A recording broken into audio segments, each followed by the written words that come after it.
ঘরে আয়না দেখার চেয়ে সোশ্যাল মিডিয়ায় আয়না দেখা মানুষ এখন বেশি পছন্দ করে।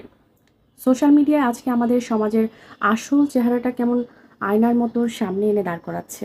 এই যে সাতক্ষীরার কোনো এক এমপির নারী কেলেঙ্কারি ঢাকা দেওয়ার জন্য তার দ্বিতীয় স্ত্রীর অজুহাত, কিংবা দেশের কোনো এক জায়গায় বন্যা পরিস্থিতি, মানুষের অসীম দুর্ভোগ, এগুলো নিয়ে যখন ভার্চুয়াল দুনিয়ায় ঝড় ওঠে, তখন কিছু মানুষ ভাবে অন্যায় ঢাকতে ট্রোল আর ট্র্যাশ টকই বুঝি আমাদের পার পাওয়ার উপায়। কিন্তু চরম সত্য হলো, একটা অন্যায় ঢাকতে যখন দুটো মিথ্যার আশ্রয় নেওয়া হয়, তখন ক্ষমতার দাপট আর নীতিহীনতার নগ্ন রূপটাই বারবার উন্মোচিত হয়।